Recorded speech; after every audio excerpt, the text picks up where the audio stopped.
উড়োজাহাজ ক্রয়, ইজারা এবং কার্গো রক্ষণাবেক্ষণ সহ বিমানের 8টি এবং সিভিল এভিয়েশনের 11টি খাতে অনিয়ম দুর্নীতির চিত্র পেয়েছে দুদক।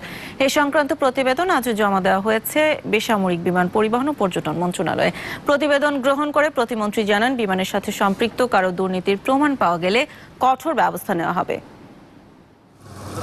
সরকারি বিভিন্ন প্রতিষ্ঠান এবং মন্ত্রণালয়ের অনিয়ম ও দুর্নীতি খুঁজে বের করতে 25টি দল গঠন করেছে দুর্নীতি দমন কমিশন দুদক। এসব অনিয়ম প্রতিরোধের উপায় বের করে প্রতিবেদনও তৈরি করছে দলের সদস্যরা। একই সঙ্গে দুর্নীতি প্রতিরোধে বেশ কিছু সুপারিশমালা সহ সংশ্লিষ্ট প্রতিষ্ঠান প্রধানের কাছে প্রতিবেদন জমা দিচ্ছে প্রতিষ্ঠানটি।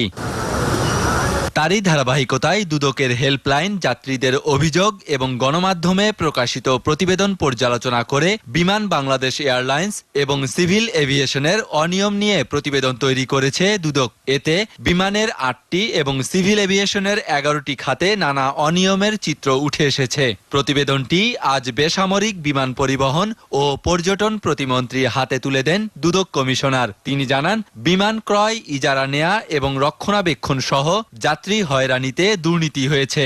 বিমান ক্রয় এবং বিমান লিজ খাতে অনেক সময় দুর্নীতি হয়। রক্ষণাবেক্ষণ এবং ওভারহোলিং যে কাজগুলো হয়, এই কাজগুলো করানোর ক্ষেত্রে সরকারের অর্থের অপচয় হয় বলে আমাদের কাছে কথা আছে।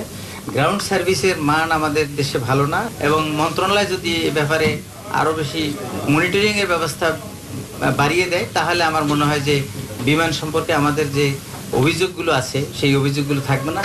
প্রতিবেদনটি পর্যালোচনা করে সংশ্লিষ্ট খাতগুলোতে যথাযথ ব্যবস্থা নেয়ার কথা জানান বিমান প্রতিমন্ত্রী মাহবুব আলী। আগের তুলনায় বিমানে সেবার মান বেড়েছে উল্লেখ করে তিনি বলেন, কারো দুর্নীতির প্রমাণ পাওয়া গেলে কঠোর ব্যবস্থা নেওয়া হবে। আমরা অনুসন্ধান চালাচ্ছি যাতে বিমানের ভাবমূর্তি অক্ষুণ্ণ থাকে, টিকিট যাতে বিক্রি হয়, প্রিজুডিশিয়াল to the interest of the বিমান, এই ধরনের কর্মকাণ্ডে যারাই জড়িত থাকবে আমরা কাউকে ছাড় দিব না। প্রধানমন্ত্রীর দেওয়ার নির্দেশনা অনুযায়ী বিমান খাতে দুর্নীতি বিরোধী কার্যক্রম অব্যাহত রাখার ঘোষণাও দেন মাহবুব আলী। যারা করবে তাদেরকেও ছাড় দিব না। আহাদ হোসেন টুটুল, দীপ্ত সংবাদ, ঢাকা।